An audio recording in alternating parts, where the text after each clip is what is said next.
નમસ્કાર. કેમ છો વિદ્યાર્થી મિત્રો? આપણે ધોરણ 12 કોમર્સ વિષય વાણિજ્ય વ્યવસ્થા અને સંચાલનમાં પ્રકરણ નંબર 4માં આગળ વધીએ તે પહેલાં આપણે ચોથા પ્રકરણમાં વ્યવસ્થા તંત્રમાં અત્યાર સુધી જે કંઈ પણ આગલા વિડીયો લેક્ચરમાં ડિસ્કસ કરી છે એની થોડીક વાત કરી લઈએ. તો સૌથી પહેલાં તો વ્યવસ્થા તંત્રનો અર્થ, ખ્યાલ, એના લક્ષણો, ત્યારબાદ 5 માર્ક્સનો પ્રશ્ન વ્યવસ્થા તંત્ર પ્રક્રિયાના તબક્કા, steps for the organisational process. ત્યાર પછી સ્ટ્રક્ચર્સ ઓફ ઓર્ગેનાઇઝિંગ એટલે કે વ્યવસ્થા તંત્રનું માળખું. માળખામાં આપણે રૈખિક વ્યવસ્થા તંત્ર, કાર્યાનુસાર, વૈધિક, અવૈધિક અને શ્રેણિક આ બધા જ પ્રકારના વ્યવસ્થા તંત્રનો અર્થ અને એની લાક્ષણિકતાઓની ચર્ચા કરી, જે 3 માર્ક્સ માટે ડી વિભાગમાં પૂછાય એવા પ્રશ્નો હતા અને પરીક્ષાલક્ષી હતા. છેલ્લે આપણે શ્રેણિક વ્યવસ્થા તંત્ર જોયું કે જેમાં એક સામાન્ય ક્રમનું માળખું કે જે નિર્ણય પ્રક્રિયાનો ભાગ છે અને બીજું ટેકનિકલ પ્રશ્નોના ઉકેલ અંગેનું માળખું જેને પ્રોજેક્ટ માળખું કહે છે. આ બંને માળખાના સંયોજનથી રચાતું એટલે શ્રેણિક વ્યવસ્થા તંત્ર. ત્યાં સુધી આપણે વાત કરી છે. શ્રેણિક વ્યવસ્થા તંત્રની આકૃતિ જોઈ, સત્તાનો પ્રવાહ બેવડો છે, ઉપરથી નીચે અને ડાબી બાજુથી જમણી બાજુ, એ પણ તમે જાણો છો. હવે એ 3 માર્ક્સમાં શ્રેણિક વ્યવસ્થા તંત્ર એટલે શું એની વ્યાખ્યા અને સાથે સાથે તમારે એની રચના, એની ડિઝાઇન, એની આકૃતિ સાથે તૈયાર કરવાની હતી. બીજું, અવૈધિક વ્યવસ્થા તંત્ર એટલે શું અને તેના લક્ષણો, ગમે તે 6 લક્ષણો, એ પણ આપણે સ્પષ્ટતા થઈ ગઈ છે કે 3 માર્ક્સમાં આ લક્ષણો પૂછાતા હોય છે ડી વિભાગમાં. વિદ્યાર્થી મિત્રો, આ પ્રકરણમાંથી 3 માર્ક્સના ટૂંકનોંધ પ્રકારના પ્રશ્ન ફરજિયાતપણે ડી વિભાગમાં પૂછાય છે. એટલે આપણે ખાસ કાળજી એ રાખવાની છે કે એ પ્રશ્નોના ઉત્તર એના સાચા મુદ્દાની સાચી સમજૂતી આપણે લખી શકીએ. આજે આપણે વાત કરીએ છીએ વિકેન્દ્રીકરણની.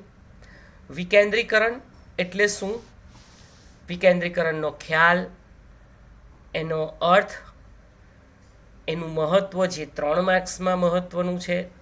6 મુદ્દા આપણે લખવાના, સમજાવવાના, અને વિકેન્દ્રીકરણની મર્યાદાઓ. ત્યારબાદ આ ચેપ્ટરનો છેલ્લો તબક્કો એટલે ડેલિગેશન ઓફ ઓથોરિટી, સત્તા સોંપણી. સત્તા સોંપણીનું મહત્ત્વ અને સત્તા સોંપણીના મૂળ તત્વો, elements of delegation of authority, એ આ પ્રકરણનો છેલ્લો ભાગ છે જે આના પછીના વિડીયો લેક્ચરમાં આપણે જોઈશું. અત્યારે વાત કરીએ છીએ ડિસેન્ટ્રલાઇઝેશન, વિકેન્દ્રીકરણ. વિદ્યાર્થી મિત્રો, વ્યવસ્થા તંત્રનો જ્યારે પણ આપણે અભ્યાસ કરીએ 2 બાબતો સ્પષ્ટ થાય. બરાબર સમજો, આ 2 બાબતોમાં જ તમને કેન્દ્રીકરણ અને વિકેન્દ્રીકરણનો અંદાજ આવી જશે. પહેલું, કેટલાક ધંધાકીય એકમો એવા હોય છે કે જેમાં માત્ર ઉચ્ચ સપાટીએ સત્તા કેન્દ્રિત થયેલી હોય છે અને તમામ નિર્ણયો ઉચ્ચ સપાટી દ્વારા જ લેવાતા હોય છે. વિદ્યાર્થી મિત્રો, આને કેન્દ્રીકરણ કહેવાય. એટલે કે તમામ નિર્ણયો લેવાની સત્તા જે છે એ ઉપલી સપાટીએ આવેલા સંચાલકો અને ઉચ્ચ અધિકારીઓ પાસે છે. બીજી બાબત એ છે, કેટલાક એકમોમાં દરેક સપાટીએ કામ કરતા કર્મચારીઓને અમુક નિર્ણયો લેવાની સત્તા આપવામાં આવે છે. એ લોકો એમના કાર્યના અનુસંધાનમાં નિર્ણયો લેવા માટે સ્વતંત્ર હોય છે. વિદ્યાર્થી મિત્રો, આ વાત છે વિકેન્દ્રીકરણની. આપણે બંનેના એક એક્ઝામ્પલ જોઈએ કે ભાઈ શાળાના કોઈ એક વર્ગમાં 10-10ની 3 રો એવી બેન્ચીસ છે અને 3 રોમાં દરેક પાટલી પર 3 વિદ્યાર્થી બેઠા છે.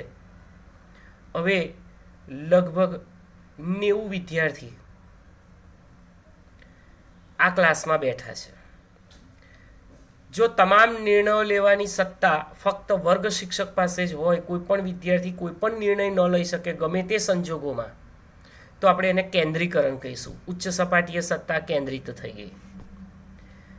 બીજી જોગવાઈ વિદ્યાર્થી મિત્રો એવી કરી શકાય કે 10-10ની 3 રોમાં 5-5ના 6 ભાગ પાડી દઈએ અને દર 5 બેન્ચીસે એક વિદ્યાર્થીને એ 5 બેન્ચીસની જવાબદારી આપી દઈએ. એ 5 બેન્ચીસ ઉપર જે કંઈ પણ સબમિશન વર્ક હોય, શિસ્ત હોય કે અન્ય કોઈ પ્રશ્નો હોય તો એ બધી જવાબદારી આપણે 5 પાટલી પરના એક પ્રતિનિધિને આપી દઈએ છીએ. તો એવા આપણી પાસે 6 પ્રતિનિધિઓ થયા. તો એ લોકોને આપણે કામ કરવાની સત્તા આપીએ છીએ. આને આપણે વિકેન્દ્રીકરણ કહીશું. વિદ્યાર્થી મિત્રો, ધંધાકીય એકમમાં પણ આ જ સિચ્યુએશન છે. બધી જ સત્તા જ્યારે ઉપરી અધિકારી પોતાના પાસે રાખે ત્યારે એને કેન્દ્રીકરણ કહેવાય. અને કેન્દ્રીકરણ નાના એકમોમાં અનુકૂળ છે. કદની દ્રષ્ટિએ મોટા એકમોમાં કેન્દ્રીકરણ અનુકૂળ નથી. અહીંયા છે, જુઓ, પ્રથમ પ્રકારના વ્યવસ્થાતંત્રમાં સત્તા ઉચ્ચ સપાટીએ કેન્દ્રિત થતી હોવાથી એને કેન્દ્રીકરણ કહેવાશે. જ્યારે બીજી બાબત જે આપણે જોઈ એમાં દરેક સપાટીએ ચોક્કસ સત્તા આપવામાં આવતી હોવાથી તેને વિકેન્દ્રીકરણ કહેવાય. બરાબર છે. દાખલા તરીકે 50 કર્મચારીઓની ઉપર એક જ સુપરવાઇઝર હોય તો સુપરવાઇઝર પાસે સત્તા કેન્દ્રિત છે. પણ 50 કર્મચારીઓમાં 10-10ના 5 ગ્રુપ પાડી દરેકમાં એક એકને લીડર બનાવી દો તો એ વિકેન્દ્રીકરણ થયું કહેવાય. વિદ્યાર્થી મિત્રો, તમને ખ્યાલ આવી જ ગયો હશે કેન્દ્રીકરણ અને વિકેન્દ્રીકરણ એટલે શું. આપણે અત્યારે વિકેન્દ્રીકરણનો ખ્યાલ ભણવાનો છે. વિકેન્દ્રીકરણનો ખ્યાલ સત્તા અને જવાબદારી સાથે જોડાયેલો છે. ખૂબ જ મહત્વનો ખ્યાલ. સંચાલકોએ સત્તા કેન્દ્રિત રાખવી કે વિકેન્દ્રિત રાખવી એ જાતે નક્કી કરવાનું હોય છે. મેં હમણાં જ તમને કહ્યું કે એકમના સંદર્ભમાં જો આ નક્કી કરવાનું હોય ને તો અંડરલાઈન કરો, નાનું કદ ધરાવતા એકમો માટે કેન્દ્રીય સત્તા અને મોટા કદના એકમો માટે વિકેન્દ્રિત સત્તાનો ખ્યાલ સફળતા અપાવી શકે. ત્યાં લીટી દોરજો. એટલે તમને અંદાજ આવી ગયો હશે કે નાનું એકમ હોય ત્યાં કેન્દ્રીકરણ અને મોટું એકમ હોય ત્યાં વિકેન્દ્રીકરણ કામ લાગે. હવે 1 માર્ક્સની વ્યાખ્યા છે, અર્થ મિનિંગ ઓફ ડિસેન્ટ્રલાઇઝેશન. ત્યાં આપણે લીટી દોરી 1 માર્ક્સ લખી દઈશું. બી વિભાગ, બહુ જ સહેલું છે. ઉચ્ચ સપાટીએથી નિમ્ન સપાટી તરફ ક્રમશઃ સત્તા સોંપણીના વ્યવસ્થિત પ્રયત્નને વિકેન્દ્રીકરણ કહે છે. વિદ્યાર્થી મિત્રો, આપણે ત્રિકોણ ભણ્યા છે સપાટીઓ માટે. આ ત્રિકોણમાં ઉપલી સપાટીએથી મધ્ય અને તળ સપાટીએ ક્રમશઃ રીતે સત્તા સોંપણીનો જે વ્યવસ્થિત પ્રયત્ન થાય તેને વિકેન્દ્રીકરણ કહેવામાં આવે છે, ડિસેન્ટ્રલાઇઝેશન. હેનરી ફેયોલની પણ વ્યાખ્યા છે, આપણે એ નથી કરવાની. આપણે ઉપર આપેલો 1 માર્ક્સનો જે અર્થ છે એ જ વિકેન્દ્રીકરણની વ્યાખ્યામાં પણ તૈયાર કરીશું.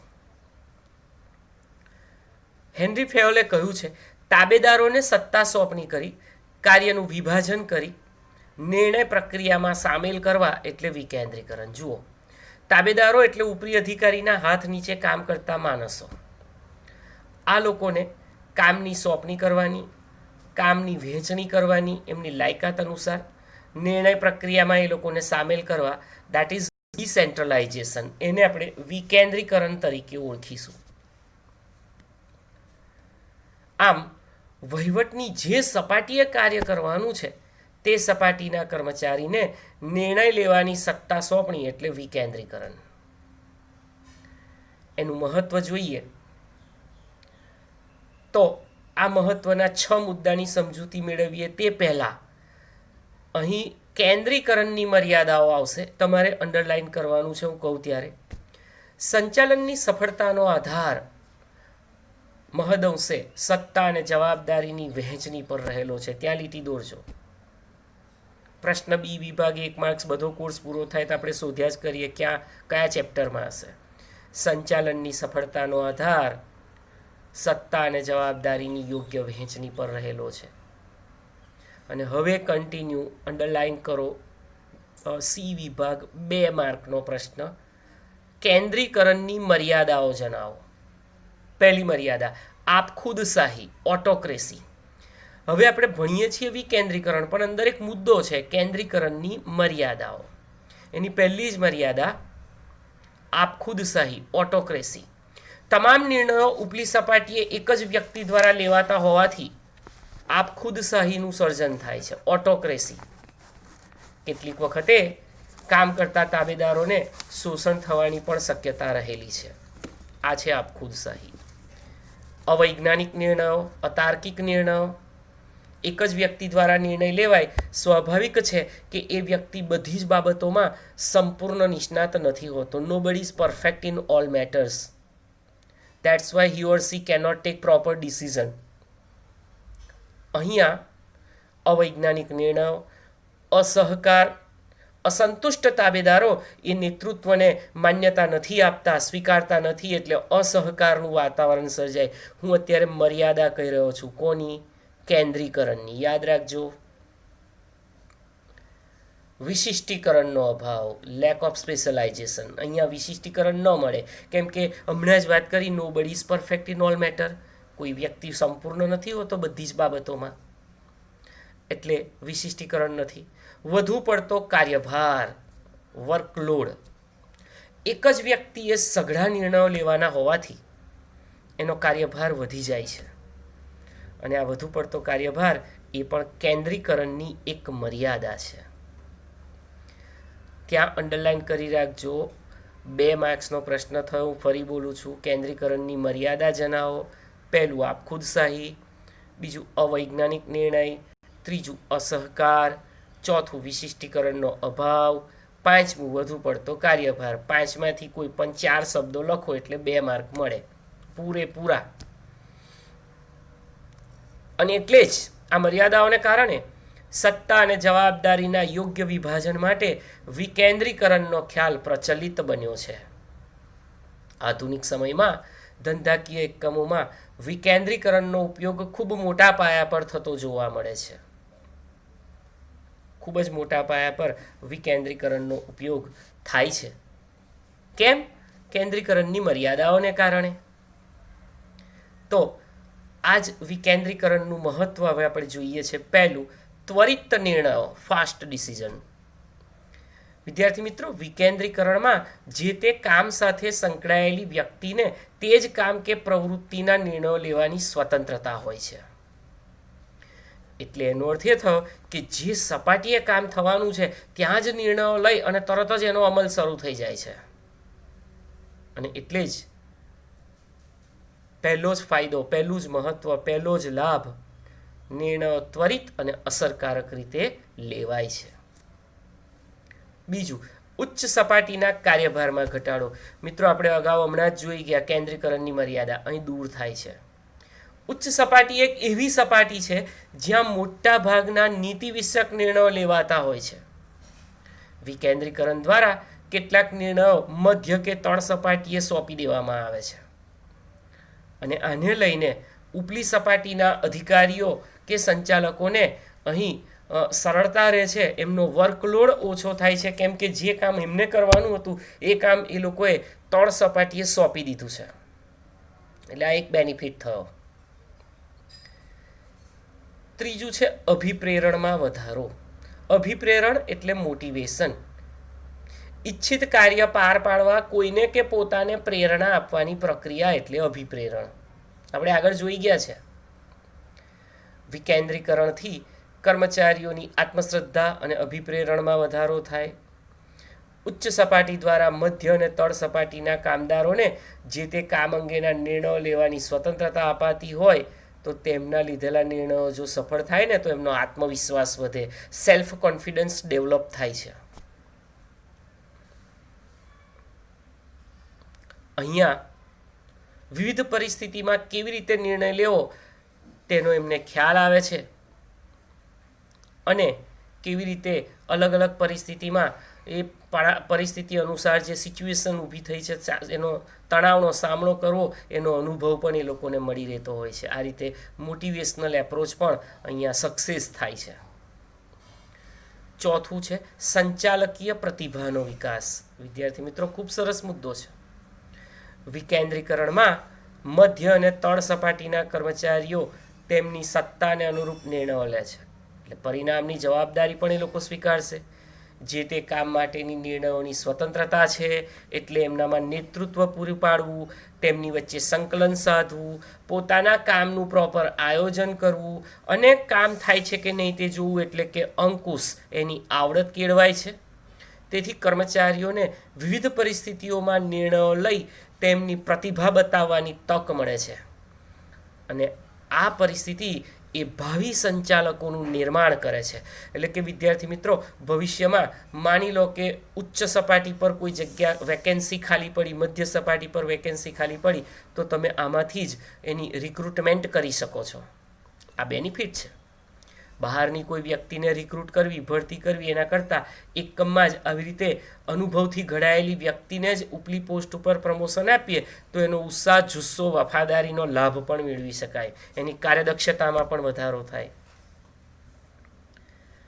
પાંચમું મહત્વ, અસરકારક અંકુશ. દરેક સપાટીના કર્મચારીઓ પાસે પૂરતી સત્તા હોવાથી એમના હાથ નીચે કામ કરતા કર્મચારીઓની ભૂલ માટે શિક્ષાત્મક પગલાં લેવાનું પણ સરળ બની જાય છે અને એને લીધે પણ અંકુશ જે છે એ જળવાય છે. વિદ્યાર્થી મિત્રો, દરેકને સત્તા આપેલી છે, એટલે પોતાના હાથ નીચે કામ કરતા કામદારો કે કર્મચારીઓની કોઈ જો ભૂલ થાય તો એ ભૂલ અંગે એમની સામે પગલાં પણ લઈ શકે એટલી સત્તા એ લોકોને મળેલી છે. છઠ્ઠું અને છેલ્લું, સંવાદિતાનું સર્જન. વિકેન્દ્રીકરણ દ્વારા દરેક સપાટીએ કામ કરતા કર્મચારીઓને નિર્ણય પ્રક્રિયામાં સામેલ કરી વિશેષ મહત્વ આપવામાં આવે છે. દરેક સપાટીના અધિકારીઓ અને કર્મચારીઓ, હુકમ આપનારાઓ અને મદદનીશો વચ્ચે ડિસ્કશન થાય છે, ચર્ચા વિચારણા થાય છે અને પછી જ યોગ્ય નિર્ણય લેવાય છે. આ પ્રક્રિયા દરમિયાન એક જૂથ બીજા જૂથના સંપર્કમાં આવે છે અને જ્યારે જૂથના વ્યક્તિઓ એકબીજા સાથે સંપર્કમાં આવે ને ત્યારે સહકારનું વાતાવરણ સર્જાય છે અને મિત્રો, જ્યાં સહકાર હોય ને ત્યાં સંવાદિતા જળવાય. એટલે દરેકની વાતને માન્યતા આપે, પ્રાયોરિટી આપે, એ અહીંયા શક્ય બને છે. તો આ મહત્વ કહો વિકેન્દ્રીકરણનું, કે ફાયદા કહો, કે હેતુઓ કહો, કે ઉપયોગિતા કહો, કે લાભ કહો, બધું આ 6 મુદ્દા. વિકેન્દ્રીકરણનું મહત્વ ટૂંક નોંધ લખો. વ્યાખ્યા મેં તમને કહી છે. ઉચ્ચ સપાટીએથી નિમ્ન સપાટી તરફ ક્રમશઃ રીતે સત્તા સોંપણીનો વ્યવસ્થિત પ્રયત્ન એટલે વિકેન્દ્રીકરણ. What is decentralization? 1 માર્ક. એનું મહત્વ, પહેલો મુદ્દો ત્વરિત નિર્ણયો, બીજું ઉચ્ચ સપાટીના કાર્યભારમાં ઘટાડો, ત્રીજું અભિપ્રેરણમાં વધારો, ચોથું સંચાલકીય પ્રતિભાનો વિકાસ, પાંચમું અસરકારક અંકુશ, છઠ્ઠું સંવાદિતાનું સર્જન. વિદ્યાર્થી મિત્રો, આના પછી એક 2 માર્કનો બીજો એક ક્વેશ્ચન છે જે આપણે અહીંયા કવર કરીએ છીએ અને તે છે વિકેન્દ્રીકરણની મર્યાદાઓ. હવે જો ભૂલ ના થાય, આગળના ઉપર એક પેરેગ્રાફમાં મહત્વવાળો જે પહેલો પેરેગ્રાફ છે એમાં આપણે કેન્દ્રીકરણની મર્યાદાઓ જોઈ હતી, યાદ રાખજો. અને આ છે વિકેન્દ્રીકરણની મર્યાદાઓ. 2 માર્ક લખી દો. શું મર્યાદા છે? જ્યાં ખૂબ જ નાના પાયા પર વ્યવસ્થા તંત્રની રચના કરવાની હોય ને, રહસ્યો જાળવવાના હોય, તેવા સંજોગોમાં વિકેન્દ્રીકરણ અપનાવી શકાતું નથી. રહસ્ય કેવી રીતે જળવાશે? કારણ કે નિર્ણયો લેવાની સ્વતંત્રતા તમે તાબેદારોને આપો છો, મધ્ય તેમજ નિમ્ન સપાટી આપો છો. બીજું, નાના પાયા પરનું વ્યવસ્થા તંત્ર હોય તો પણ વિકેન્દ્રીકરણ કરવાનો કોઈ અર્થ નથી, કારણ કે બધી જ સત્તા ઉપરી અધિકારી પોતાની પાસે જ રાખશે. કેટલીક વખતે સમાન નીતિના અભાવ અને સંકલનના અભાવને કારણે પણ વિકેન્દ્રીકરણ સફળ થતું નથી. વિકેન્દ્રીકરણ અપનાવો છો પણ એમાં સંકલન, કોઓર્ડિનેશન, એકમના કાર્યો કે પ્રવૃત્તિઓ વચ્ચે એક સૂત્રતા કે સુમેળ સાધવાનું જે કામ છે એ પ્રોપર ન થતું હોય ને તો પણ વિકેન્દ્રીકરણ સફળ થતું નથી. તો અહીંયા પણ વિદ્યાર્થી મિત્રો 4 શબ્દો યાદ રાખવાના છે. સી વિભાગ 2 માર્ક. હું પ્રશ્ન બોલું છું. વિકેન્દ્રીકરણની મર્યાદાઓ. પહેલી મર્યાદા, રહસ્યની જાળવણી ન થાય. બીજું, નાના પાયા પરના એકમોમાં સફળ નથી થતું. ત્રીજું, સમાન નીતિનો અભાવ હોય. અને ચોથું, સંકલનનો અભાવ હોય ત્યાં વિકેન્દ્રીકરણ સફળ થતું નથી. ફરીથી રિપીટ કરું છું, આ વિકેન્દ્રીકરણની મર્યાદાઓ છે 2 માર્ક્સ. અને ઉપર આપણે જોઈ હતી જે 4.4.4 મહત્વ લખેલું છે એના પેરેગ્રાફની બીજી લીટીમાં એ કેન્દ્રીકરણની મર્યાદાઓ હતી, એટલે ભૂલ ના થાય પરીક્ષામાં. ફરીથી કેન્દ્રીકરણ એટલે ઉપલી સપાટીએ સત્તા કેન્દ્રિત કરવી, અને વિકેન્દ્રીકરણ એટલે ઉપલી સપાટીથી નિમ્ન સપાટી તરફ ક્રમશઃ રીતે સત્તા સોંપણીના વ્યવસ્થિત પ્રયત્નને વિકેન્દ્રીકરણ કહે છે. તો વિદ્યાર્થી મિત્રો, અહીંયા આપણે કેન્દ્રીકરણ અને વિકેન્દ્રીકરણ બંનેનો ખ્યાલ મેળવ્યો. હવે પછીના વિડીયો સેશનમાં આપણે સત્તા સોંપણી અને સત્તા સોંપણીના મૂળ તત્વોની ચર્ચા કરીશું. ત્યાર પછી આ પ્રકરણ જે છે એ પૂર્ણ થયેલું જાહેર કરીશું. હોમવર્કમાં વિકેન્દ્રીકરણનું મહત્ત્વ અને વિકેન્દ્રીકરણની મર્યાદાઓ એટલું લખવાનું છે. Thank you.